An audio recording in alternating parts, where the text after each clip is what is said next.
Let's get this sports podcast party started, all right?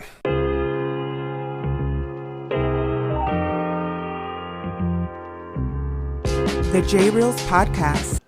What is happening, my good people? Greetings. How are you? How's it going? How's everybody doing out there? What is the latest and greatest? Hope everybody's doing well, feeling fantastic, in excellent spirits. It's almost time to say goodbye to another year. But before we do so, I've got one more podcast in my back pocket for all of you to enjoy. So let's close out 2024 in grand style, as this is the J Reels Podcast with your host, J Reels. For my first timers, welcome aboard. And for those who've been banging with me going back to the very beginning, somewhere in the middle, or even as early as this past Thursday, I welcome you guys and gals back. And yes, we are just 2 days away from 2025, believe it or not, a quarter into the new millennia, a quarter into this new century. It's even hard to wrap my head around, but be that as it may, we'll worry about that when we pass that threshold, and especially when we get to Thursday as we usher in the latest year and the newest year for the J Reels Podcast, which at the back end of this one, there's a lot for me to uncover. So you want to stay tuned for that.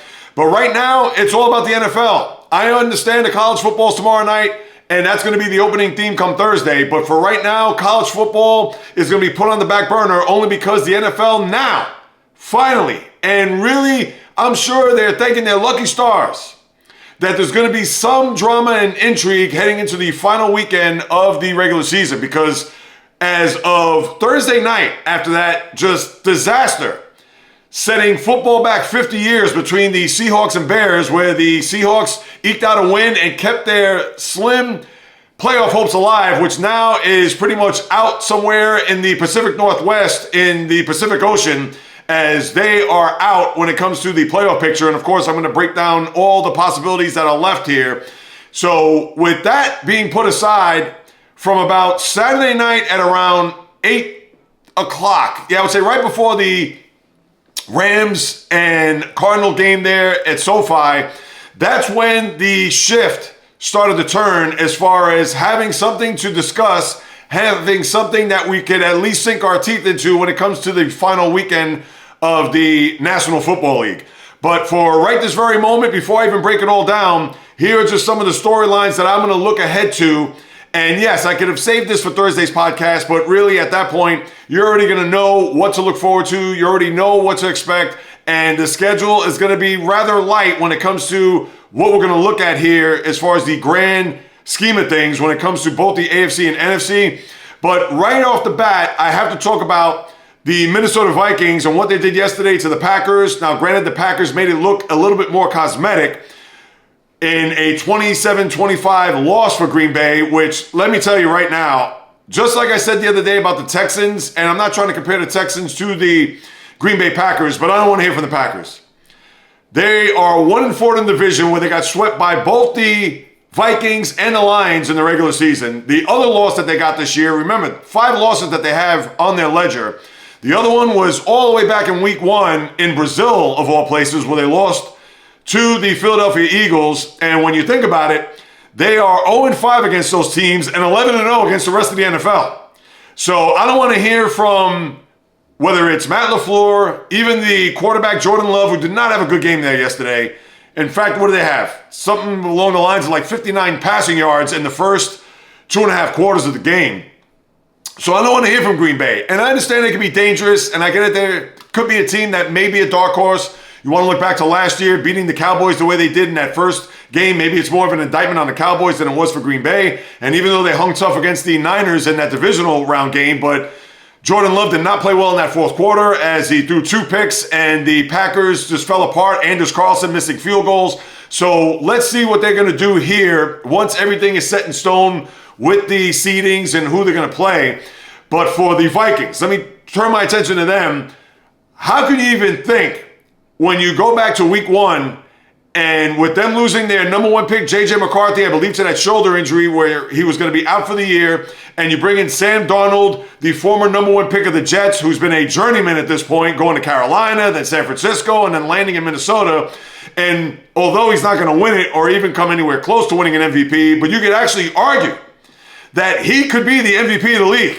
And people are going to say, whoa, Jay Reels, are you serious? Pump the brakes. Are you nuts? What the hell's going on? I mean, did anybody expect in their right frame of mind that as of right this very second, and again, rewind back to September of 2024, just 3.5 months ago, did you even think in your right frame of mind that Sam Darnold was going to be 14-2 and quite possibly could be a 1 seed when it's all said and done in the NFC, where the road to the Super Bowl to New Orleans would actually go through the Twin Cities?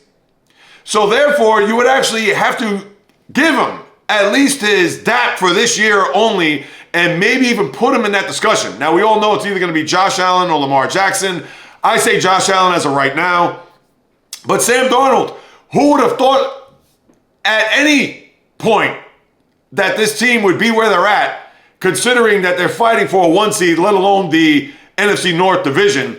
And they do have control of their own destiny, because the Lions, they'll play tonight in San Francisco. And let's see if San Francisco could have one last gasp of any pride, of any hope to being a semblance of the team that we thought would be in the predicament that the Vikings are in. But we all know, decimated by injuries and not being in sync pretty much from week one. I understand they killed the Jets in that opening night, Monday night back in early September. But without Christian McCaffrey, without Brandon Ayuk, Deebo Samuel in and out of the lineup, Trent Williams, we go on down the list.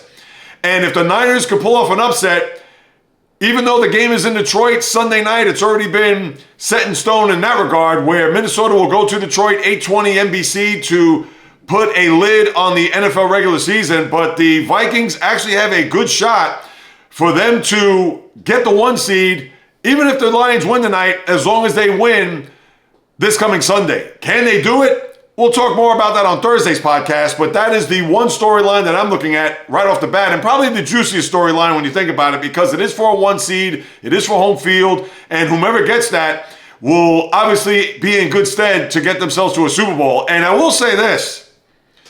Now, this is more for Thursday, but I'll give you a little teaser into Thursday's podcast.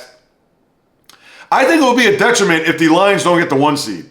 And I understand not that they fear the Vikings. Remember, they beat them earlier this year in Minnesota. But for a team that has been in front all year long, they have been the best team pound for pound in the NFC. And as of right now, they are looking up in the division.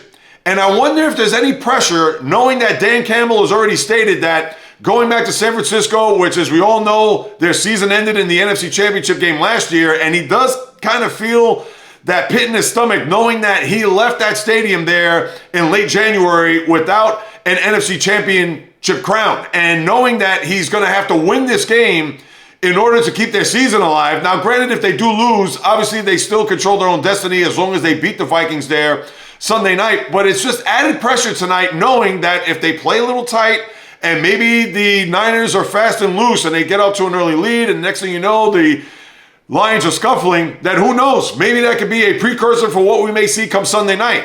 Despite the fact that the Lions have been steady all year, that they've been, like I said, the best team in the sport. But that is just another wrinkle that you're going to have to add when you get to that game between the Vikings and Lions there Sunday. So to me, that is the first juicy storyline right off the bat. The other storyline that I look at is the AFC. Now you have some drama and some intrigue there, because a couple of weeks ago, I said to myself, forget about the Colts, forget about the Dolphins, forget about the Bengals, even though I thought the Bengals had a shot based on what I said a few minutes ago, where at around 8 o'clock Saturday night, they turn their fortunes to where they don't control their own destiny. They're going to need a lot of help, but who knows? Maybe if they wish upon a star and could only hope that the Jets could pull off an upset there at MetLife, despite the fact that they were just a complete no-show in Buffalo yesterday. They were down 40-0. Aaron Rodgers is just completely lost, the whole team, and they ended up losing 40-14. But for the Bengals, with that big win there on Saturday night where they had 9 lives, to think that the Broncos came down the field at 24-17, they punched it into the end zone with about, 20 seconds to go, definitely in the final minute, and then in overtime where Cade York had a chance to put the Broncos into the postseason and the Bengals out of it. And what does he do? He misses the field goal, I believe hits the upright, and then the Bengals come back and scored a touchdown there with T. Higgins, who had 3 TDs on the day, a monster game for him in his last game, maybe, in all likelihood, as a Cincinnati Bengal in that stadium. So they hang on to win that game. And then for the Dolphins to win in Cleveland yesterday, no big whip there. But you have to wonder about Tua Tagovailoa with a hip injury. His status is unknown right now as they go play the Jets there on Sunday. But now you have those three teams in the mix there, where the Broncos will host the Kansas City Chiefs, who wrapped up the 1 seed, as we know. We talked about that on Thursday's podcast, beating the Steelers there on Christmas Day.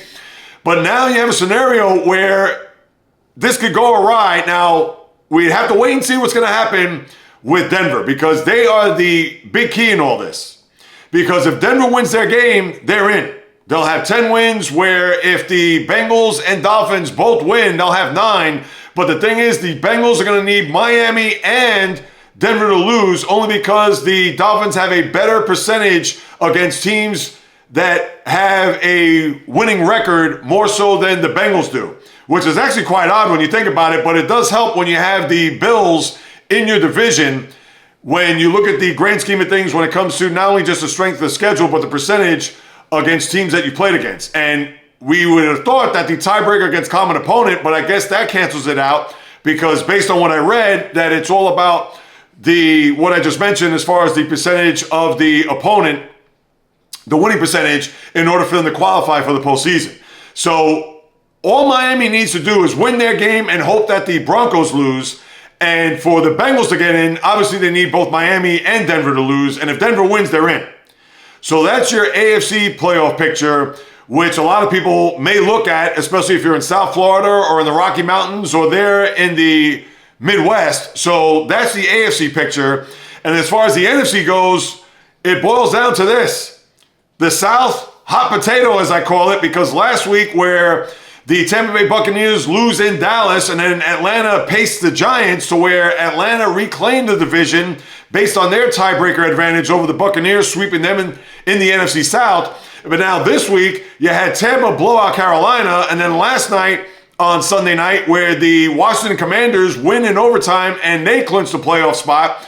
So for Atlanta, as far as them switching their quarterbacks, as we know, with Michael Penix, and I didn't watch the game last night. I did see a couple of snaps, but at that point, I was just kind of tuned out of football. Please, when you're watching football Wednesday, Thursday, Saturday, and then yesterday, when you get to last night, I don't want my wife looking at me to say, hey, are you going to choose football over me, the marriage over sport? Granted that this is a job, that this is work, but you know what? You do have to compromise here. And Atlanta, Washington, in the grand scheme of things, I get it that Washington was probably going to get in, despite the fact that if they would have lost, they still would have had a chance to make it into the postseason, where Atlanta, they needed that win in order for them to stay tied in the division, or in this case, to have the advantage going into Week 18. So I figured that, you know what, I could put that on ice and then worry about that next week. But for the Falcons, like I mentioned, with Penix, a guy that was thrusted into the mix considering the foibles of a one Kirk Cousins.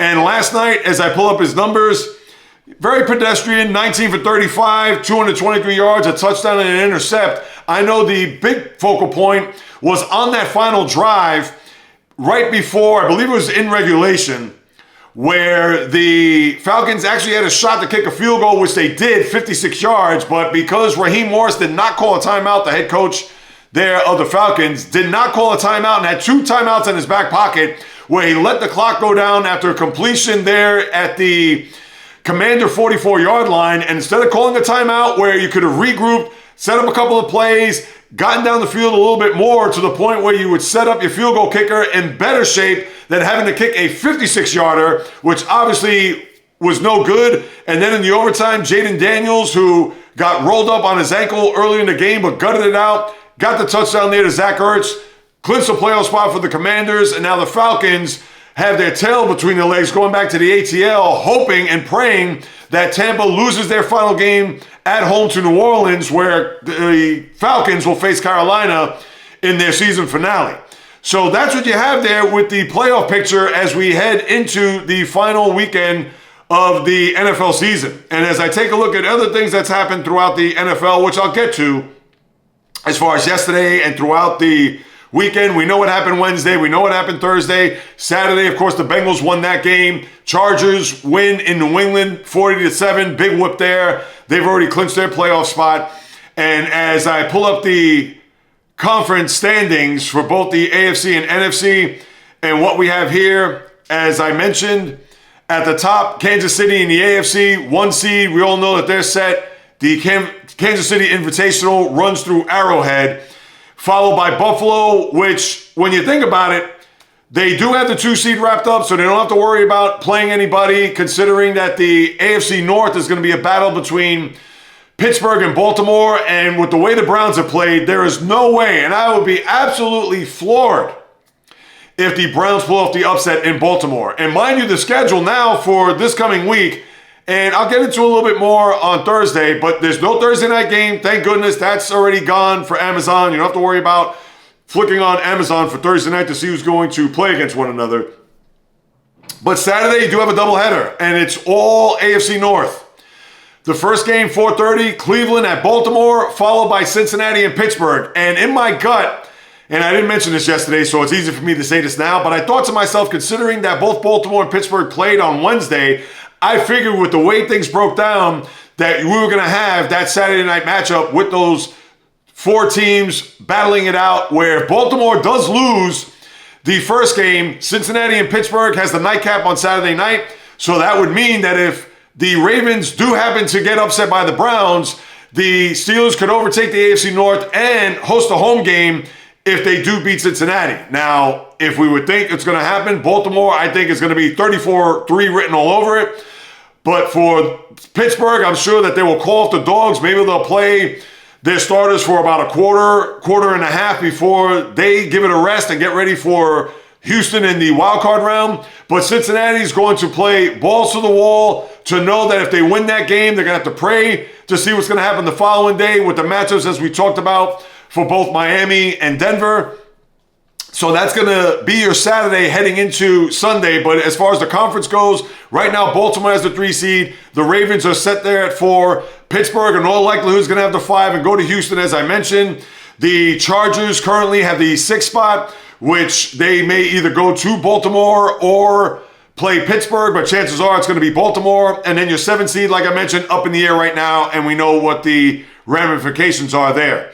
In the NFC, we know it's Minnesota right now, but if Detroit wins tonight, they will be the 1 seed. Philadelphia has the 2 seed wrapped up. Rams with the 3 seed. Tampa or Atlanta could be your 4 seed there in the NFC, followed by Detroit right now in the 5, but could be Minnesota when it's all said and done, followed by the Commanders and the Packers. And Commanders and Packers, the Washington football team, formerly known as, they would have the tiebreaker over Green Bay because of that best win percentage in conference games, which is similar to what the Miami-Cincinnati dynamic there is with that tiebreaker. So that's why if they do win, the Dolphins, even if the Bengals win, they will cancel them out based on that specific tiebreaker. And that is your AFC and NFC picture.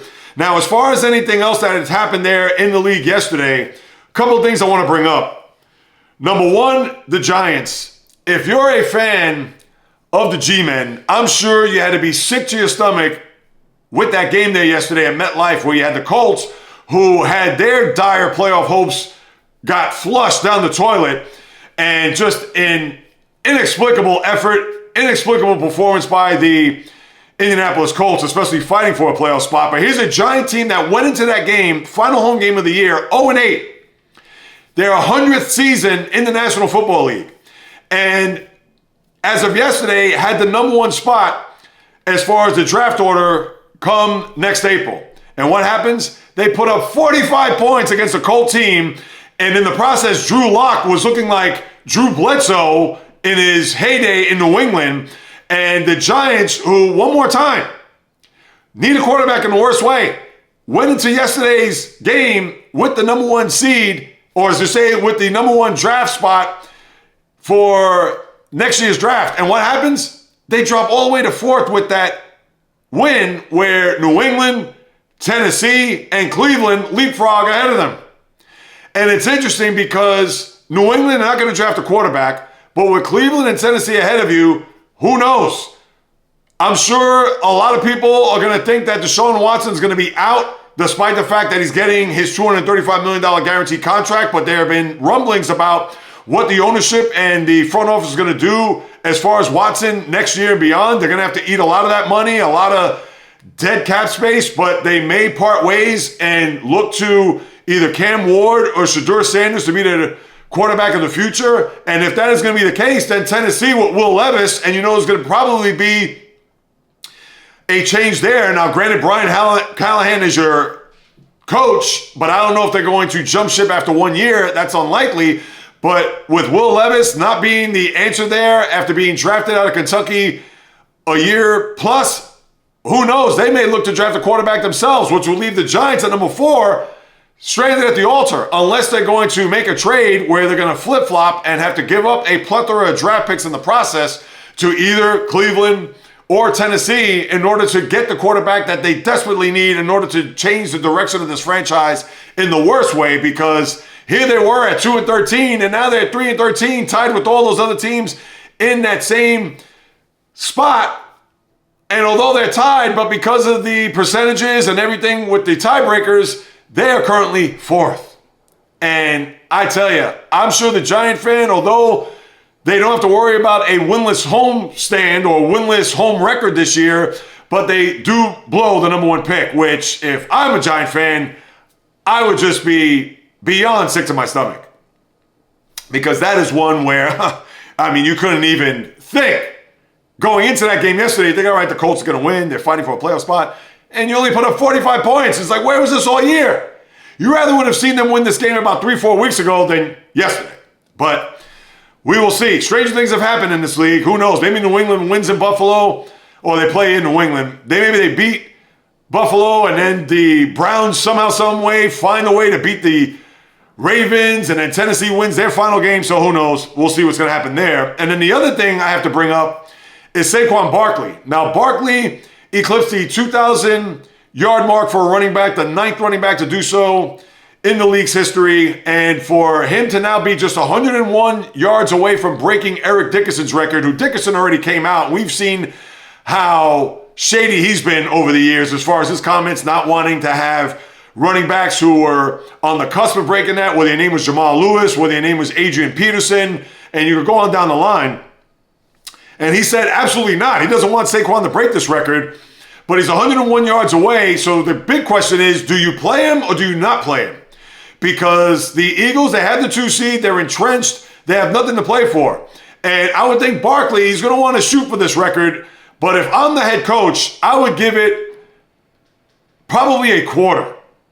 And if for whatever reason he has a big monster run, and mind you, he's going to go up against his former team in the Giants, and he rushed for 170 yards in the first matchup at MetLife.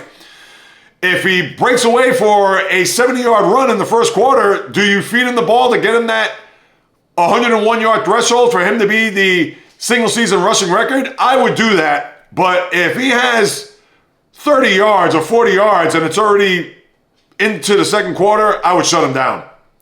Because Nick Sirianni cannot fool around with his roster. We know that Jalen Hurts is not going to play in that final game, and he did not play yesterday, although Kenny Pickett was pretty good, despite the fact he has a rib injury that he suffered in the week before. But I would think that Sirianni, he's going to treat this wanting Barkley to get the record, but I'm sure he's not going to have him out there second quarter, or dare I even say after halftime, to try to push him to get this record, because they have bigger things to worry about down the road as far as winning a playoff round and trying to get deep into the postseason and maybe get back to a Super Bowl the way they did 2 years ago. So that's how I would look at it if I'm the coach of the Eagles. And then, do I even bring this up? I know the NFL, they're going to puff their chest out to say that they drew $65 million, or 65 million viewers, on Christmas Day with the Netflix and the 2 atrocious games that were on, as I talked about there on Thursday. I know 24 million drew for the first game, Kansas City-Pittsburgh, and about 23 plus for the nightcap between Baltimore and Houston. And I believe 27 million tuned in just to watch Beyonce at the halftime there in the second game. But for 65 million, and the reason why I bring that up first is Netflix has the NFL has the balls to say that 65 million people viewed at least 1 minute of each of those 2 games there on Christmas Day. Seriously, you're going to count that? 1 minute. So somebody could actually log into the game, maybe watch a snap and a replay and say, I had enough, or, oh, you know what, that's it. I just want to see how it's going to stream on my phone, tablet, or put it on my TV. So they're really going to count that? Oh my God, 1 minute. It's not like an hour. It's not like it was maybe for a half or maybe just one game that they had 65 million. No, for 1 minute, they're going to count that toward the rating.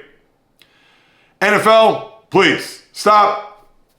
This is one of the reasons why I'm down on you to even include that as far as the overall viewership of those two games, to just take 1 minute out of those people's time. Or how about just taking 1 second? Maybe there was 85 million people that watched if it was 1 second or 10 seconds or 30 seconds for that matter. Seriously, you're going to nitpick that much to say 65 million and the most streamed? I don't want to hear it. So let me move on. And I do want to say there's some sad news. And although he did other sports as well, college basketball, NBA for a time there, Greg Gumbel, the longtime play-by-play man, CBS, did a ton of games, a couple of Super Bowls there with Phil Simms back in the day, when on Friday you find out that he died of cancer at the age of 78. And Gumbel, I liked, wasn't necessarily my cup of tea when I wanted to watch an NFL game. Of course, when you think back of Al Michaels and John Madden, and that's not a slight on Greg Gumbel. I thought he was very good. He did a lot of Steeler games over the years. And for him to pass at 78, obviously came as a surprise. Didn't really know that he was ill or certainly was in peril there when it came to his health. So thoughts, prayers, condolences go out to Bryant, the entire Gumbel family, NFL, etc. A sad loss, and one who is a big contributor there to the sport during his broadcasting days, as well as college basketball, NBA, etc. So again, as he transitions right before the new year, it's just very sad news for Greg Gumbel as he passes away at the age of 78. But other than that, that's what I have with the NFL. Now let me pivot and go to what is going on with college football, because let me start here. I have not gotten into any of these bowl games, and if you listen to any of my podcasts in the past, other than the semifinal and obviously the national championship, I never followed all the other bowls. To me, they were afterthoughts. And that's not a knock on the school, the students, the players, etc. Again, I'm not going to get wrapped up in the National Car Rental Center Bowl, or I'm not going to get into the M&M Bowl or the Papa John's. No, to me, And even though you've had some interesting moments, some thrills, you've also had some terrible moments with these brawls that have been taking place at the end of games or in the middle of games, whatever. But I haven't followed it. And nor have I ever done so in the past. So if anybody's thinking, well, Jay Reels, you haven't really talked about the other bowls, you haven't gotten into that.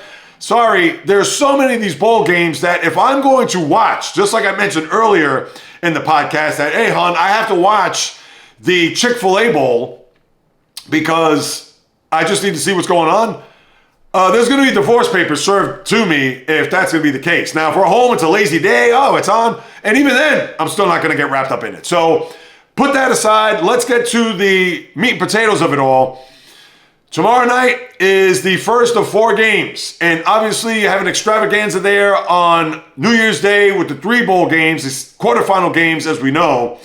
And the storylines heading into it. Number one, it can only get better from here, people. Because as we talked about there last week with the opening first round as dreadful and as just absolutely god-awful of a 4 games you could ask for if you're a college football fan. So you would think it would only get better from here starting tomorrow night, and I would think it's going to get better, but it could go awry as well, as I will get into in a matter of moments. But to me, the big storyline, other than Ohio State, Oregon, which is obvious, okay, because that is by far going to be the best game, and I understand it could be an unfair matchup for Oregon considering that they are facing the 8-9 team and they should reseed. And when you think about it, they can't really reseed in this case because Oregon, with them being the 1 seed, and Ohio State is the 8 seed, so they are the final bottom seed that is left. So, of course, they're going to face against the top seed, where you would think if they were to repurpose and realign everything to the point where they wouldn't have this matchup, this is more of a semifinal or even a national championship scenario where it's a quarterfinal matchup. So the college football powers that be, they have a lot of work to get to moving forward to avoid having this type of matchup here in a quarterfinal round. But with that being said, we know that that's a big storyline. I'm going to get to that game in a second. But to me, how I'm going to look at it are the two teams that got byes that are, let's face it, despite the fact that they won the conference championships, they are undeserving to be a 3 and 4 seed in the nation, and that's Arizona State and Boise State. How they're going to fare here is going to be interesting because are they going to go along the lines of what we've seen in the first round, where teams who made it into the postseason all of a sudden were in a quandary? They were down by 21, 28 points before you know it, and were trying to scuffle and get back in the game, where we saw there a week 10 days ago that was not the case. Could this be the same recipe for both the Broncos and the Sun Devils going into their quarterfinal matchups? It's possible. Do I see it happening? Would I be surprised if it happens? Maybe I'll be a little bit surprised because I would expect a little bit more from Boise and Arizona State, more so than maybe SMU, more so than Indiana. Those two teams in particular, we know that Clemson has a bit of a track record, although they were pretty much a no-show against Texas. And we also look at the other matchup last week. We had Indiana, we had Penn State, we had, if I break it down off the top of my head, the other team that I'm missing here, Clemson, SMU, it'll come to me, but we would only hope that Boise and Arizona State's going to put up a much better fight than what we've seen there in the first round for the other teams. And now you're talking about teams that had byes, which, let's face it, they weren't deserving. And that's another thing that the committee's going to have to look at here moving forward, to not give the conference championship winner an automatic bye heading into the playoff. So that's number two. And not only that, but will the winners of this first round, will they have the upper hand, knowing that they have a game under their belt, a win under their belt, going up against teams that may have a little bit of rust on them? So that's something to keep in mind as we look at these games moving forward, because whether or not these teams will take advantage of Oregon, of Boise, of Georgia early on to see if they could get a leg up, or to at least jump out to an early lead to where these teams may have to not only scuffle, scratch, and claw, but they may even end up being a little bit tight. And next thing you know, they're down 17-3 at the half, or they're in the fourth quarter down by 10 points, or maybe down by a score with about 5 minutes to go. They're down 24-17. Who knows? That could be a possibility. That we'll have to wait and see, because remember, this is the first go-around for college football to have this type of format to where the team that already has a win under their belt and maybe has some momentum, will that carry over into tomorrow night and even into New Year's Day for these teams, or whether or not that they could pull off an upset and move forward to a semifinal. So that's something that we'll keep in mind as well. Now, the best games in order here, if you ask me, for the final 4 games here, of course, it's Ohio State and Oregon. That is number 1 by far. Number 2, I'm going to say Notre Dame and Georgia, only because Notre Dame, they're the brand. They are a team that obviously is going to garner a lot of attention. And in Georgia, we know, despite the fact that Carson Beck is not going to play in the game, and Georgia, because of their recent pedigree, winning 2 of the last 3 national championships, I would think that that's game number 2. The third game, I understand you can look at it as a toss-up, but I'm going to say Texas, Arizona State over Penn State and Boise. Only because Texas, they've been that top 4 team all year. And I understand that they played in the first round. This is where the momentum could come in, and see whether or not they could capitalize against an Arizona State team that is not going to have their big-time wide receiver. As we know, they do have Cam Scatterbo as well as their quarterback Sam Levitt. And that's going to be a theme when I talk about the matchups here, as I'll have a little bit of a preview. But those, to me, are the games that I'm going to look at in order of interest. So Ohio State, Oregon, ND, Georgia, Texas, Arizona State, and then you have Boise and Penn State. So now as we break it all down and we get into the games here, and I'll go in order from tomorrow night, the Fiesta, 7:30 there. Penn State, Boise. How I look at this game is Penn State, is their defense going to show up to the point where they are going to throttle that run game, in particular of the Heisman Trophy candidate and one Ashton Jeanty, and to see whether or not that they could put the brakes on a Boise team that, yes, they can score.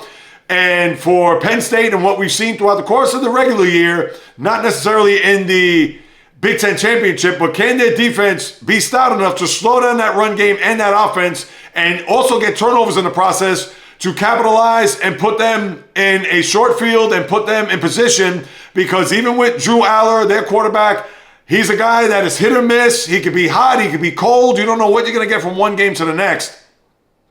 And not only that, is Penn State going to save some of those points that they got in the game against Oregon to transition in this quarterfinal round against the Boise State Broncos? So that's how I'm going to look at it. That defense is going to have to really probably stack 8 or 9 in the box against Genty to slow him down if he's going to have a big game. I think that's not going to bode well for Penn State, despite the fact that Penn State, I'm sure they're going to try to throw the ball all over the lot, try to take advantage of Boise State's defense. But Boise, I think that they're going to put up points. I think that Penn State, they're going to be in the game as well. But I think their defense, if they're going to be able to slow down the running back to the point where not only just get the 3 and outs and not only just slow them down as far as yards go, but I think they're going to have to create some turnovers. Because if they get short fields, I don't know if Penn State's going to be that team that's going to go march down 80 yards at a clip or 75 yards at a clip, drive after drive after drive, in order for them to put this game away.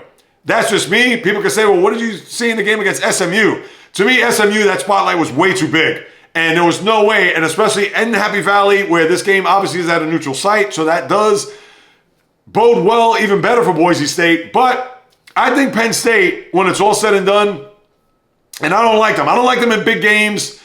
If they were playing I don't want to say a better opponent, but a more known opponent, and I understand Boise State has a bit of a track record themselves. It's not as if Boise State is just some fly-by-night team. Everybody knows about where they play, the Smurf turf, that they've been able to get up all these yards, and they play in a high level, especially on the offensive side of the ball. But I think Penn State, their defense will respond. I think they'll find a way. I like Penn State in this game 23-21 to open up the college football second round here tomorrow night. Then you have the Peach Bowl there, 1 o'clock on New Year's Day, Texas, Arizona State. How I look at it is, will Sam Leavitt, how he fares against the Texas defense is going to be huge. That being the quarterback of the Sun Devils. We know about Cam Scatterbo. I understand that he's a guy that is a very good running back, underrated running back, but people who watch college football know who he is. And their big-time wideout, Jordan Tyson, obviously hurt himself in the next-to-last game, not in the championship game, the game before that, where he broke his collarbone, so he's done for the year. And that's a big missing piece for their offense. That's why the quarterback is going to be huge, because Scatterbo, you know that they're going to, Scatterbooth, you know they're going to target him and try to slow him down as best as possible and make the quarterback beat him. And Texas, as we all know, they have a very stout front seven. Texas, as we saw there against Georgia, I'm not going to say Clemson. We could say Clemson as well and what they did to the Tigers. But Texas, if Quinn Ewers is going to be on, and we would think this could be it for Quinn Ewers because he's another guy in and out of the lineup with injuries, and similar to Drew Aller, could be hit or miss. But I think Texas and their defense, they're going to do enough to slow down and maybe even stop Arizona State. And again, maybe the spotlight's going to be a little bit too big for them. That's why I like Texas in this game. Although I have the score being close, and it could be a little bit higher. I said 24-19 just to give the Sun Devils a little bit of respect. But I could see this being more of a backdoor scenario. I don't even know what the spread is. But I could see it being like a 24-3 game, and then Arizona State's trying to claw back, and then they fall short. So 24-19 is the score I'm going to pick there for game number 2. Ohio State, Oregon. They played earlier this year. Oregon wins 32-31. We know that this is going to be a grudge match. And you wonder, Ryan Day, who I don't want to say is playing with house money, but he was able to win that first game. He was able to get that win under his belt to kind of get the pressure off and to know that with Oregon standing in their way and them battling it out there, what was it, October 12th there in the regular season, I'm sure he's going to try to dial up whatever he can to go up against that Oregon offense, Dan Lanning, the coach, etc. And to me, is Will Howard going to have a similar performance to what he put up there in October to match Dylan Gabriel and company come Rose Bowl there with the backdrop, Pasadena there, 5 o'clock there on New Year's Day? To me, that's what it's going to be. And I think Will Howard's going to live up to the challenge. I think he's going to play well. But is it going to be a thing where Oregon's going to get the ball last and march down the field to win the game? Is it going to be one of those, the team with the last ball is going to have a chance to win the game? It could boil down to that. But I think Ohio State's going to play fast and loose. And even though Oregon knows their way around playing against Ohio State, as I mentioned back a few months ago, but I can see Ohio State. This is the one year that Ohio State, not to say that they're flying under the radar, but because them losing to Michigan, them not playing in a Big Ten championship, and now they play Oregon again. And I understand it could be unfair to the Ducks, considering that they should have a lesser draw than Ohio State. But this is the way the system is, at least for this year. I think Ohio State, they have another big game in them. And I think Oregon does too, but I think they're going to fall short. And if Will Howard has the ball last, I don't think it's going to come down to that. I think it's going to come down to Oregon having the ball last, and for whatever the reason, they're going to fall short. I like the Buckeyes 34, Ducks 31 in the Rose Bowl, Game 3. And then in the final game, Notre Dame and Georgia, this is going to be a defensive struggle. I don't know if the quarterback, Gunnar Stockton, who's going to replace Carson Beck, as you know, got his Tommy John surgery from that hit there right before the half against Texas in the SEC championship game. Riley Leonard, is he going to make enough plays against that Georgia defense? And I don't know what to expect from Gunnar Stockton. I'm sure the passing game is going to be light. It's going to be safe, short throws. Notre Dame, who's not going to have a defensive player, as we know, he's going to be out. As we talked about there last week, the defensive lineman there, Riley Mills. So that's going to be a big loss there on that front four for the Fighting Irish. But I don't expect Gunnar Stockton to have a big game. I really don't. Where I could see Riley Leonard making a couple of plays and being able to keep the Georgia defense at bay. We understand they have that good running game. As you saw there, that 98-yard touchdown game, which pretty much got the wheels going for that opening round for the home teams and the favorites there as they just steamrolled their way. Jeremiah Love, that is, in that 98-yard touchdown. But I think this is going to be a battle, tooth and nail, down to the last inch. And I like Notre Dame in this game. I'm going to root for Georgia because I would like to see them go deep. And if they were healthy, I think that they would get to and win a national title. But not to make Carson Beck out to be Stetson Bennett by any stretch, because he's another one, like Quinn Ewers and like Drew Aller, a guy that can be hit or miss, hot and cold. But the Fighting Irish, I think they're going to find a way to get themselves to a semifinal. And Georgia, they're going to fall short. And when you don't have the quarterback, and I'm not trying to make Riley Leonard out to be in his heyday, whether Rick Meyer or even Brady Quinn for that matter, but I think Leonard will do just enough. And Stockton's not going to do anything, if not at all, because it's going to be all on Travis Etienne to try to get him home, to try to get them to a point where they could just try to eat the clock and run the ball. And we know Notre Dame has a very good defense and a good run defense on top of that. But how I see it, Notre Dame 19, Georgia 17.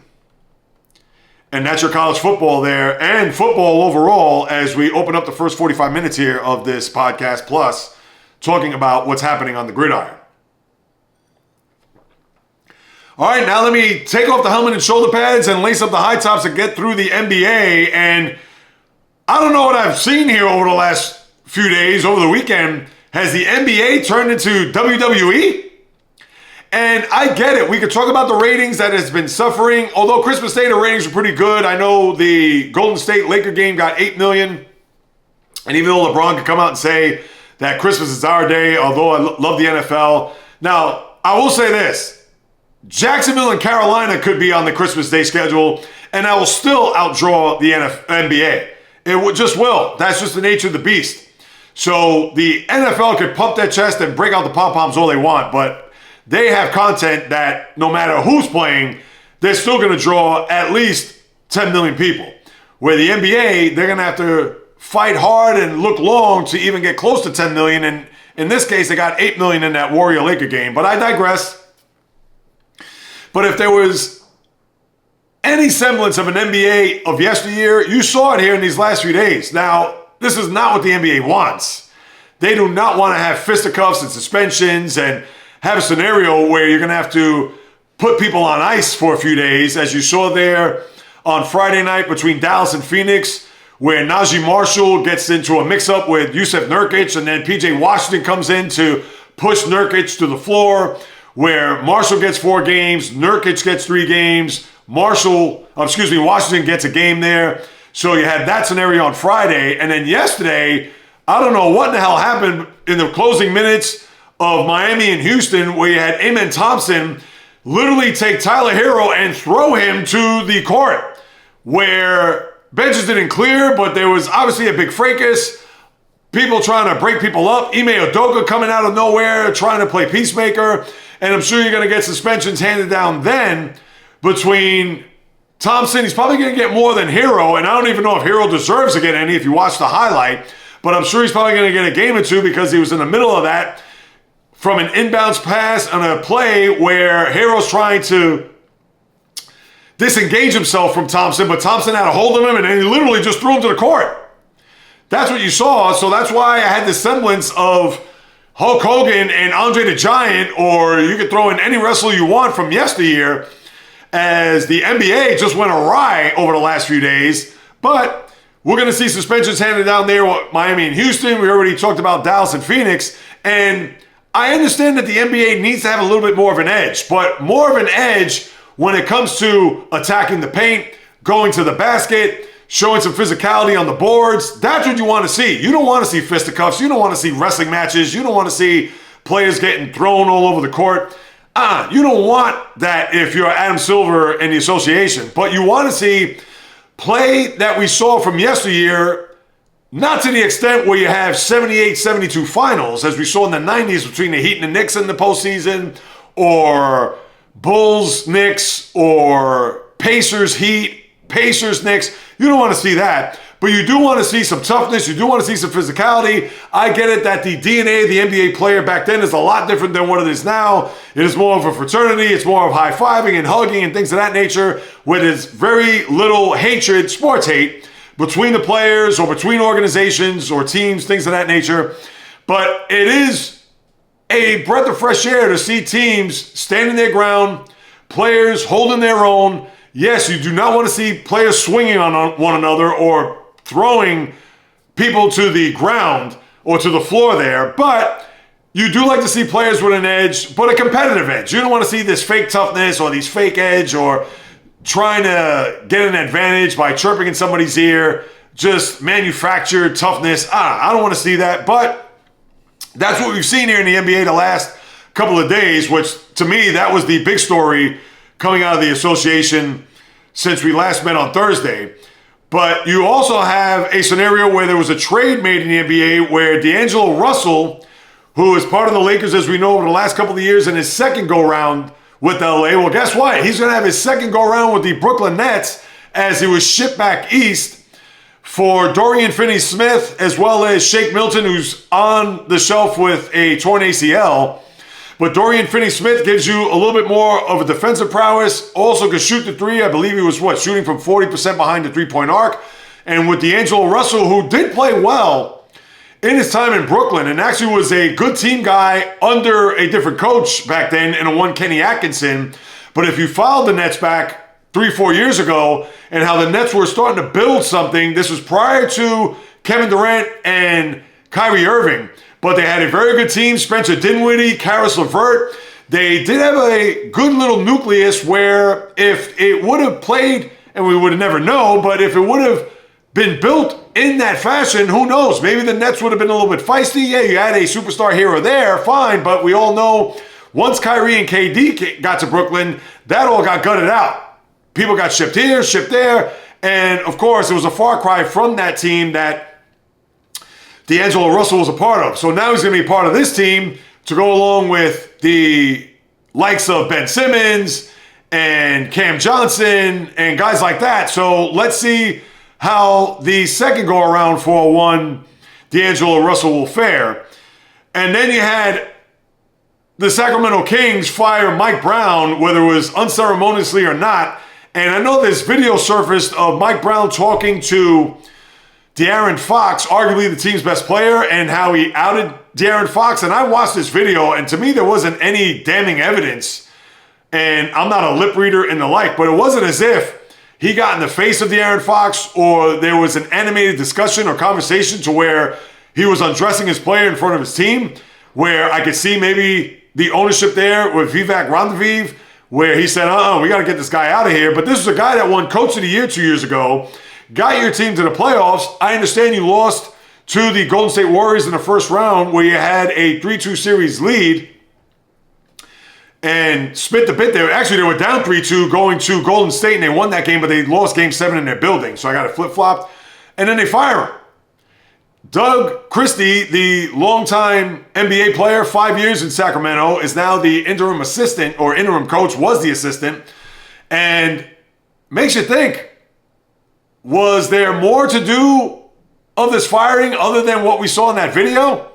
And there was an outcry throughout the league, whether your name was Steve Kerr, who I understand was on Mike Brown's staff when he won those titles there in the mid-20 teens with KD and Steph Curry, as well as Mike Malone, who was a Sacramento King coach once upon a time and blasted the organization saying they had no class and said a lot of other nasty things in the process. You also had guys like Jamal Mosley, the coach of the Orlando Magic, say great things about him, more so as a coach than a person. Not that he worked for him or worked under him in any way, shape, or form on a professional level, but there was an outcry of coaches, even Rick Carlisle, who worked with Mike Brown many years ago in Indiana. A lot of coaches came to the forefront and stuck up for the former King coach. And did he get a raw deal? Maybe from the sounds of it, that could be the case. And even from the optic, that may be as well. But this goes to show you, Sacramento, who had hit the skids here, I believe they had lost 5 in a row. Let me pull up the standings here. Now they've lost 6 in a row. They were actually 13 and 13 at 500, and now they've fallen 6 games under. This was a team that I predicted as an over, and I thought would be a good team with Fox, with DeMar DeRozan, who they brought on board as a veteran presence to go along with Domantas Sabonis and Keegan Bradley, etc. Or Keegan Murray, excuse me. I'm thinking of the golfer. So here it is, out in Sacramento, and now where do you pick up the pieces with Doug Christie? So bad job, I guess, by the owner, considering what we've seen here by the coaches sticking up for the one-time Sacramento coach. So you got that going on. Then you have, on a player front, doesn't look like you're going to get a trade, as I talked about there last week with Jimmy Butler, who prefer to get a trade out of Miami, preferably to either Denver, Golden State, or Phoenix. Pat Riley put the kibosh on that, saying that we have no intention of trading him. And that's, of course, right now. That could change here over the course of the next couple of months. But here's the one thing that just blows my mind with this. Now, of course, Pat Riley could say we're not trading him.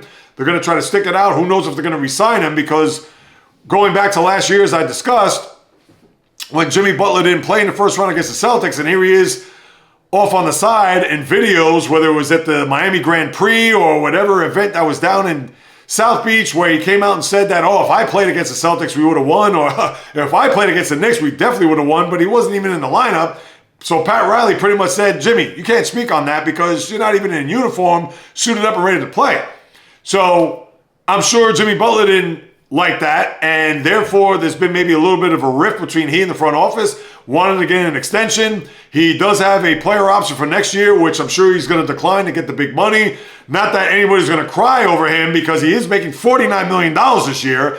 But with all that being said, just to give you that backstory leading into Pat Riley, of course, president of basketball ops, to say we're not going to trade him. I understand that's right now. Who knows what's going to happen as you get closer to the trade deadline in early February before the All-Star break. So a lot could change between now and then, but Riley says, that's not going to happen. But here's the thing that blows my mind when it comes to the reason why Jimmy Butler did not make the trip to Orlando and to Houston, and I believe he will play against the Pelicans there on New Year's Day. With all that damage control, and the reason why he hasn't been playing is because he is held out of the lineup due to competition reconditioning. Is this going to be a new part of our vernacular when it comes to quote-unquote load management of yesteryear, which is still part of the plan today? But seriously, competition reconditioning. So in other words, we have to make sure that Jimmy Butler is in basketball shape, or to get himself back into basketball shape in order for him to suit up and play in an NBA game.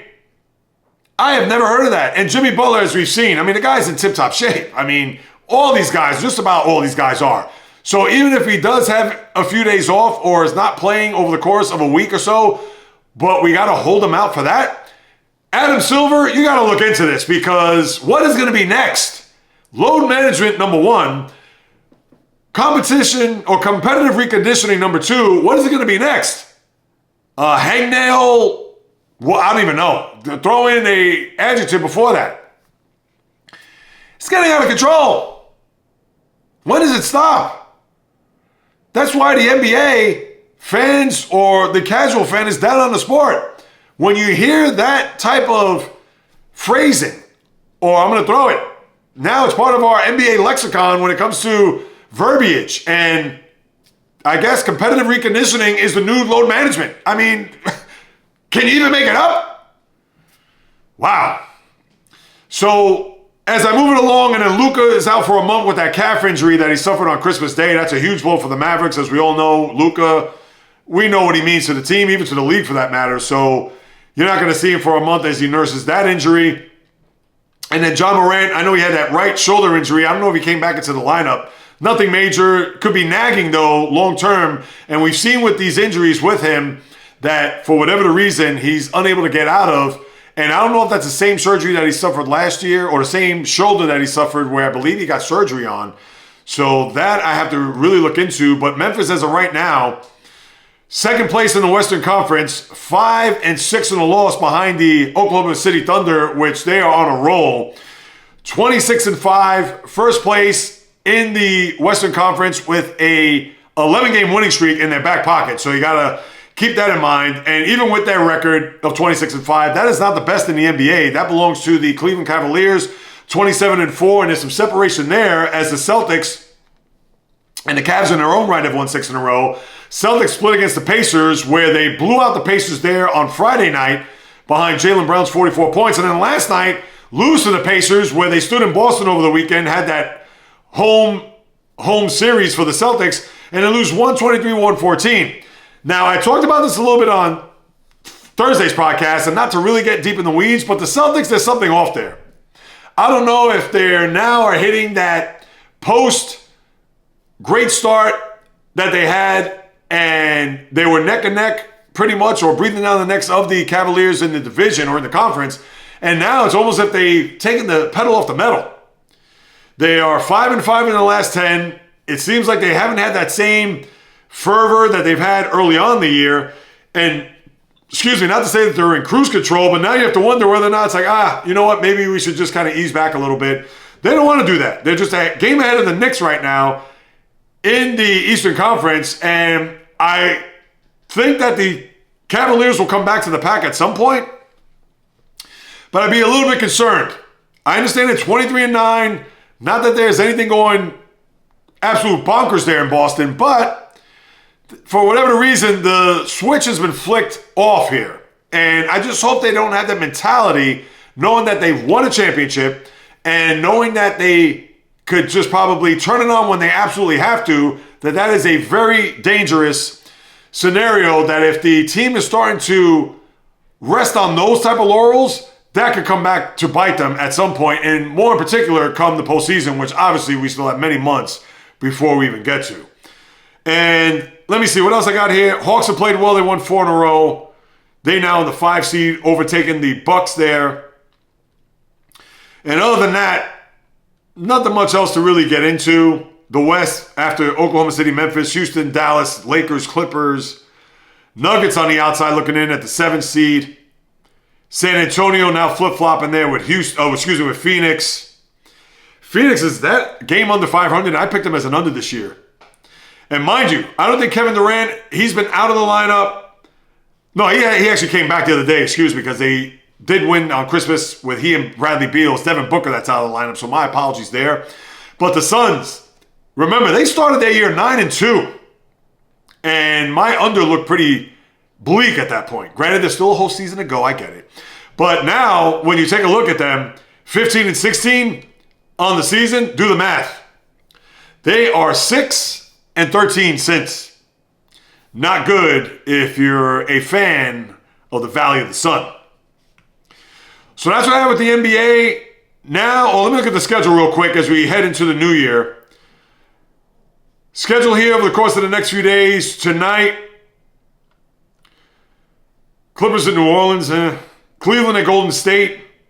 Certainly a far cry from the 4 times that they faced in back-to-back NBA Finals in the mid-20 teens.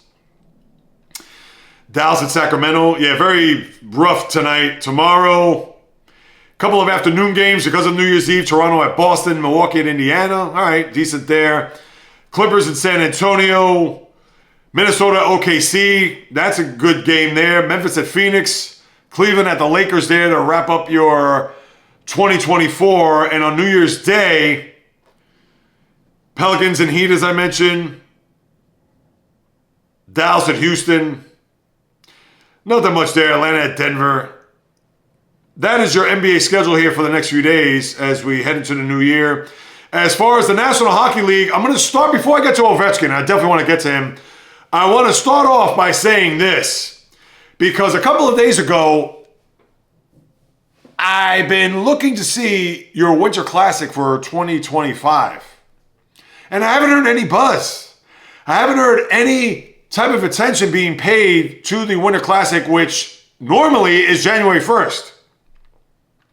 So because it hasn't been on my radar, or certainly hasn't buzzed my tower to find out, oh yeah, that's right, the Winter Classic is forthcoming.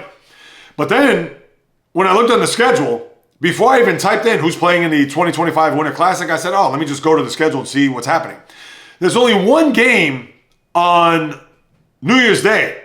It's in LA between the Devils and Kings at 8 p.m. And I said, wait a second. This cannot be the Winter Classic. What, are they playing this game at Dodger Stadium? Which once upon a time they did, if you recall, where Anaheim played the Kings, not on a Winter Classic, but it was one of those outdoor stadium series games going way back. Off the top of my head, maybe 2016, 2015, that's how far back it's gone. But to find out that the Winter Classic is going to take place on New Year's Eve, and I understand the reason being is because if it's going to go up against the college football, it's going to get slaughtered. No one's going to watch unless you're a die-hard, die-in-the-wool hockey fan. All right, I understand that. But the game is being played at 5 o'clock in Wrigley Field. All right, the Blackhawks. All right, the Blackhawks suck. All right, but you do have Connor Bedard. It's an original 6 team. All right, I can live with that. Who are they playing? Are they playing the Bruins? Are they playing the Maple Leafs? Are they playing the Canadiens? Are they playing the Minnesota Wild? Little Minnesota, Chicago, Coldfield, Minnesota, of course, very good team. All right, none of those teams. All right, who are they playing? They're playing the St. Louis Blues. No knock on them, but they're a 500 team. They bring no value to this game. And I understand that they played in a Winter Classic a few years ago in Minnesota, Target Field, to where I believe it was -5. Now, that is a Winter Classic, if you ask me. But for a St. Louis Blue team, which I'm sure there are people that couldn't even pick out of a lineup, they're going to play this game in Wrigley Field, 5 p.m. They should play this game no later than 2 o'clock, which would be 1 o'clock Central Time. Just so you can get a feel for the game, even if you're traveling, even if you're home, something to watch. There is no NFL game. The NBA is not going to rival it. And with the first college football playoff game at 7:30, I understand that could be your lead-in. But NHL, you have to have a better matchup. I understand this is predetermined before the season started, but you have to have this game in the middle of the afternoon. 5:30, people are probably getting last-minute items for their New Year's Eve parties, or even if they're staying at home, all right, they want to order food, they want to get takeout. Yeah, let's get a bottle or two, have a couple of people over, even if it's just a wife and whomever. Then you turn it on and the game's already going to be over, or it's going to be an afterthought. So the NHL, who continues to fumble, bumble, rumble, and stumble along the lines of just blowing these opportunities to highlight their sport, just like a couple of weeks ago with Florida playing in Edmonton, a Stanley Cup rematch, which was on a Monday night, and I get it going up against Monday Night Football, but you couldn't have that on TNT as a highlight game, their first matchup since the Game 7 of a riveting Stanley Cup final? Nowhere to be found. It was on NHL Network. So NHL, another terrible job. Chicago, we can understand, despite the fact that they're in last place and they're terrible. But St. Louis? So I had to get that off my chest to get the NHL segment started. But the bigger news, Alex Ovechkin. What is this guy made of? Can we look into his blood? Is he a cyborg T-1000? Or was he made from Skynet? If you think back to the movie Terminator, a guy that was brought from the future to play in the NHL today. He's 39 years of age. He fractured his leg on November the 18th in Utah. We understand he's going for the all-time goal-scoring record in NHL history, which is a number that nobody ever even imagined, considering that the guy that has the record now was a one Wayne Gretzky, who is arguably one of the top athletes in the history of sports. And you could even argue he could be in the top 5, maybe top 3. Jordan, Muhammad Ali, Gretzky. Any order you want. You could argue Muhammad Ali won. You could argue Jordan won. You could even argue Wayne Gretzky won, people. That's right, I said it. And for Ovechkin, who comes back from this injury Saturday night against the Toronto Maple Leafs, suits up. All right, he scores an empty net goal. I know he's had a ton of empty net goals even this year for that matter. But he scores in his first game back as they beat the Maple Leafs, who's without Austin Matthews. Matthews, upper body injury.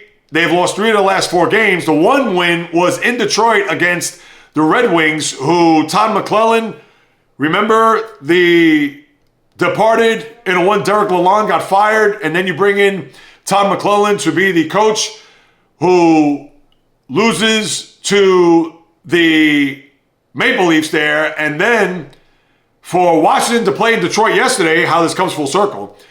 After Ovechkin gets the goal there, and with the Red Wings up 2-0, Ovechkin gets a goal. Now is at 870. He's 25 goals away from surpassing Wayne Gretzky, and I'm sure is on pace to break it sometime in the latter part of March. We know the NHL season goes into the middle of April. And once again, Ovechkin, who I believe in 1 year, the most games he's missed is 6 games. And here he missed, I believe, 15 off the top of my head. I should know that exactly.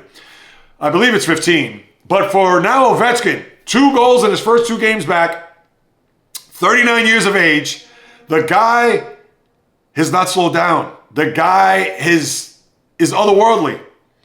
And this is a player that if you've watched the National Hockey League for years, and even if you haven't, and for the first time you're even hearing of this guy's name, watch him. I don't care how you do so, if he's on ESPN, Game of the Week, or Night, whatever it is, or even TNT, watch him. Because you're not going to see the likes of this guy ever again. And think about this, 39 years of age. He's doing what LeBron James is doing now at his age, and LeBron James today turns 40 years old. As well as Tiger Woods, as well as Sandy Koufax. Think about those 3 guys I just mentioned. LeBron James, Tiger Woods, Sandy Koufax. All share a birthday on this day today. And for Alex Ovechkin, he's doing the same thing that LeBron's doing. Playing at a high level, hasn't really slowed down to the point where Ovechkin, he's a shell of his old self. And LeBron, again, he's slowing down. And what is he averaging? 22, 23 points a game. He's not averaging 26, 27, 28. But he's 40 years old and he's averaging 22 points a game. Where Ovechkin, he's still scoring goals and he's 39. It's not as if this guy is playing 60 games and he's scoring 10 goals and 5 assists. No, he's still playing at a competitive high clip here.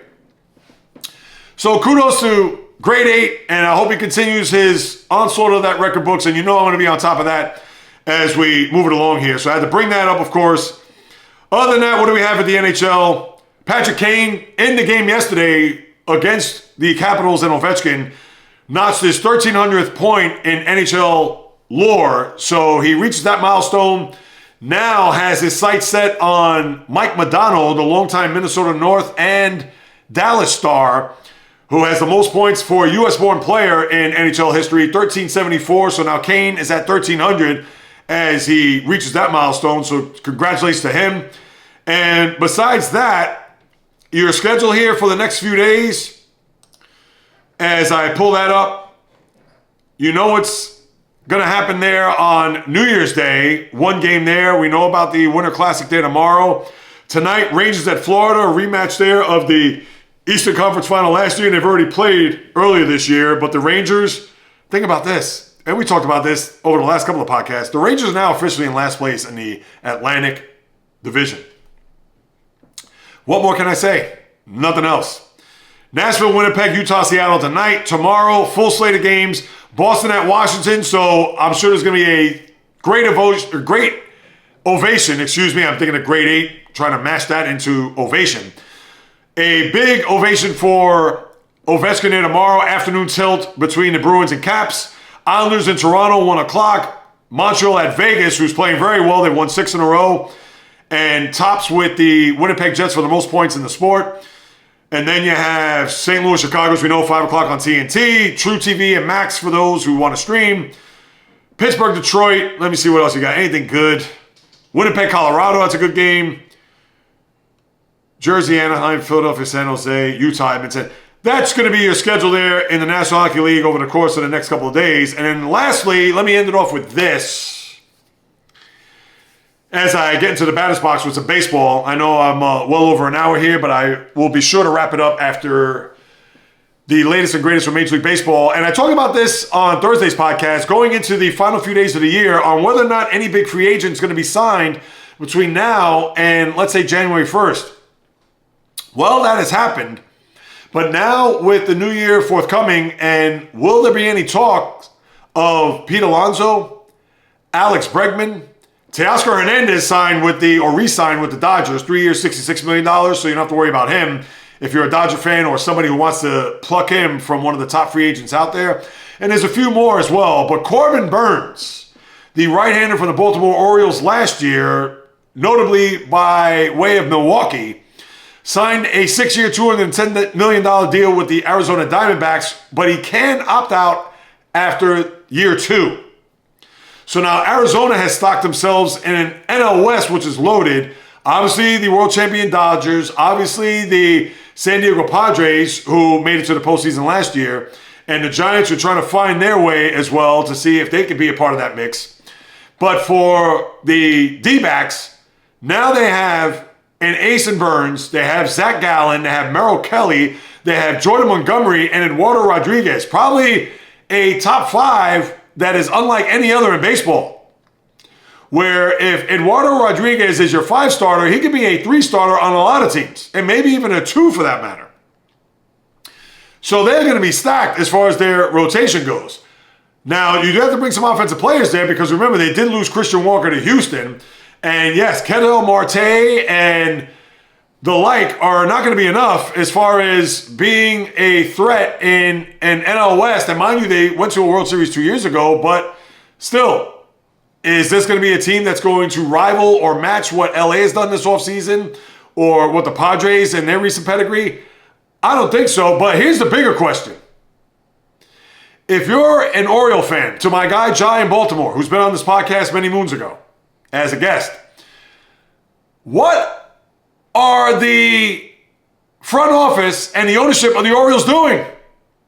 You finally get the Angelos out of there, Peter and John, the former owners. You bring in David Rubenstein, who is from Baltimore, and a guy who said that, yes, I want to have a competitive team. Yes, I want to build a winner. Yes, I want to hopefully have World Series appearances and wins to boot along the way.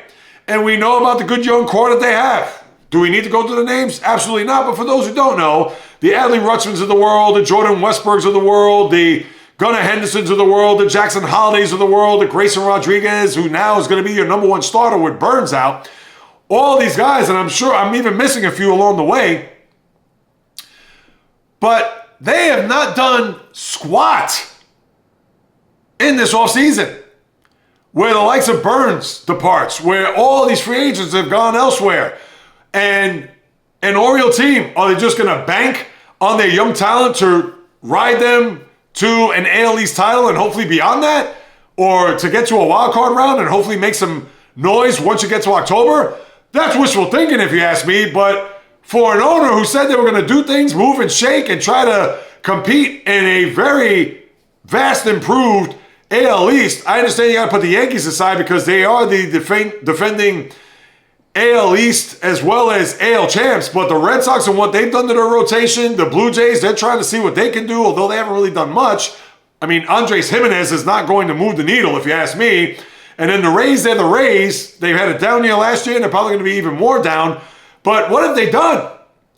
You'd have to really be disturbed, and I'm going to go as far as saying disturbed and perturbed to do a little Walt Frazier here for those who follow the Knicks and know his wordplay when it comes to rhyming and scheming and all that in his broadcast. But what have the Orioles done here? And I would be vastly disappointed in his organization that they have absolutely done nothing to improve this team. Because, yes, you have a lot of young studs in that lineup. And, yes, you do have Grayson Rodriguez, who, if he's healthy, is an up-and-coming pitcher. He is not a top 10 or a top-flight pitcher yet. And the Dean Kramers and the Kyle Bradishes and the Jonathan Means of the world coming off Tommy John, who I know he pitched a little bit last year, but you mean to tell me that's going to be your team going into 2025 and knowing that, yes, this is going to be the team that's going to compete for a World Series when you didn't bring no one on board? No veteran presence in that lineup, not a veteran pitcher that you could pencil into that rotation that could say, guys, I'll carry you on my back. I know what it takes to win. I've won a World Series, so I've been around the playoffs quite a bit. And I understand the Orioles have made 2 postseason appearances here over the last 2 years. But what has it netted them as far as wins go? A big fat goose egg. They are 0-5 in the postseason. They got swept by the Texas Rangers 2 years ago, and they got swept in the opening round here this past year against was it the Tigers? No, the Tigers beat Houston. Who was the other wild card seed? I'm not in my baseball mode, people, but I'll get to it. Wasn't Detroit. There you go, the Kansas City Royals. And guess what? How many runs did the Royals score in the 2 games against the Baltimore Orioles in order for them to sweep that series in the opening round? 3 runs. They won 2-1 and 1-0. And here they are resting on their laurels to think that, yeah, we're fine with this team moving forward. Unless they have a couple of aces up their sleeve that they're going to be able to pluck and make some trades or really make a splash move here to improve this team, then I don't want any part of it if I'm an Oriole fan. That's all there is to it. So that's what you have there. Gleyber Torres signs 1 year in Detroit for $15 million. Is that a big shock? I guess not. 1 year for Gleyber. And then it has been confirmed, I don't know where, but if the Met offer to Pete Alonso 3 years for $90 million, that harkens back to yesteryear to when Darryl Strawberry was offered a similar deal, although you got to cut down to zeros, where Frank Cashin offered Darryl Strawberry 3 years at $9.3 million. Boy, how far baseball has come, although that was literally 35 years ago, or really 34 years ago, because that was after the 90 season. But if the Mets are going to offer him that, then why offer him anything? Yeah, you're going to have to at least give him somewhere at least $120 million if you want to give him 4 for $120. At least that's a little bit more respectable than 3 for $90. That means to me, Alonso may not even be in a Met uniform unless he directly tells Scott Boras, you know what? I can live off of $30 million a year. I want to be back in a Met uniform. I want to try to get to a World Series and win. Juan Soto, he could be the guy that could protect me in the lineup so I can have a monster year. Let's hammer this out, and away we go. Well, other than that, who knows? Maybe Alonso could find greener pastures elsewhere. That certainly remains to be seen. So that's what you have with the baseball as we wrap up this last podcast. And in closing, I do want to say this, people.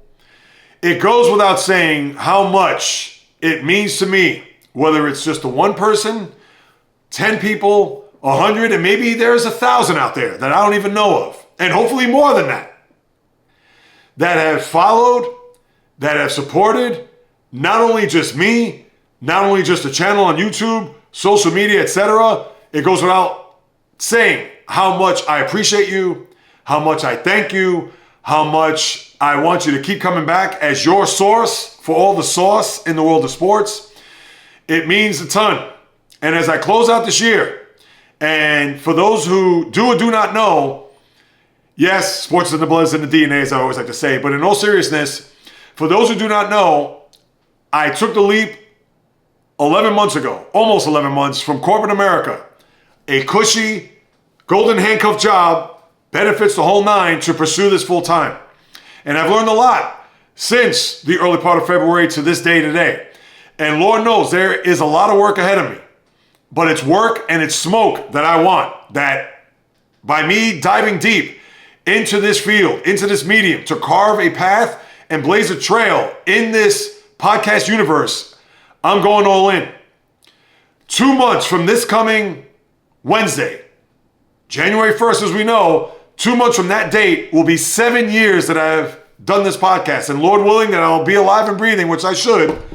Knock on wood, I'm not going anywhere, to continue to talk about what it is that I love. And the support that I've received so far from people that I've never met and people that I don't know, again, I thank you and I am grateful for you. And I just want you to keep coming back and share and spread the word to all those in your lives that either like sports, love sports, the casual sports fan, the diehard sports fan, the kook that I am when it comes to sports. Please share it with them. And everybody knows I'm on Apple, Spotify, all podcast platforms, the YouTube channel at JReels, which, yes, it is predominantly sports.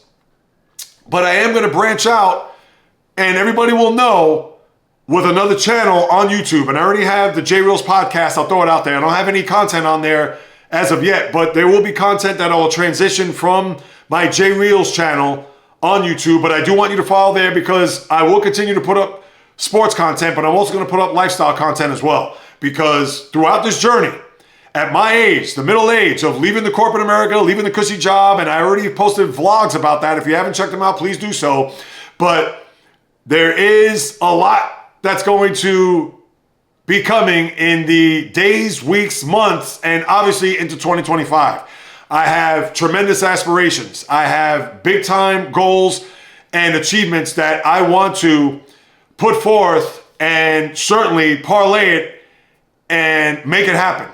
And with the likes of you out there who follow, subscribe, etc., continue to follow, continue to watch, because I plan to do big things this coming year.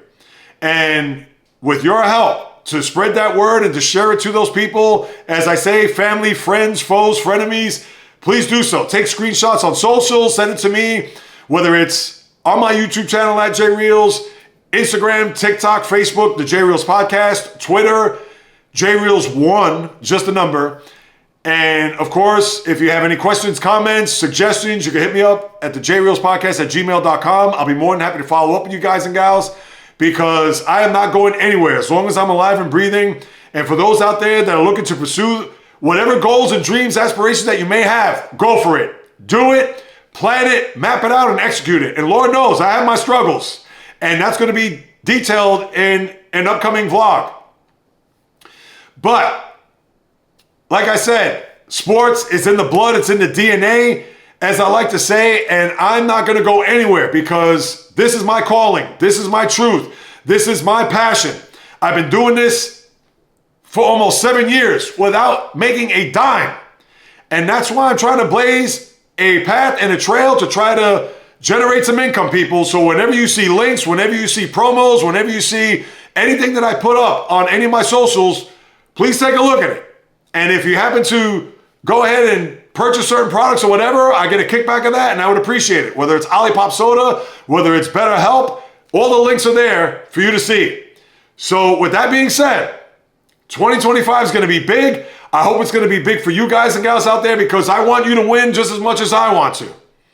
Because as long as I'm sitting in front of this camera and in front of this microphone, I will always, no matter how tired, no matter how just frustrated, no matter whatever it may be, I will continue to deliver nothing but passion, fire, energy, fury with my thoughts, opinions, critiques, praise, analysis, feelings on anything and everything that happens on the world of the diamond, ice, gridiron, hardwood, golf course, racetrack, tennis court, boxing ring, octagon, you name it. From my lips to your ears, from my heart to your soul, from where I am to wherever you are, the J Reels podcast always comes correct, direct, and in full effect. From the South Bronx, the South Beach, the South Central, the South Pacific, and all points beyond, peace, love, and God bless everybody. Have a happy, healthy, safe new year. Whatever it is that you're doing, eat, drink, and be merry. Don't overdo it because we want to be right with our mind, body, soul, and spirit heading into the new year. And until next time on the J Reels podcast, on the flip, baby.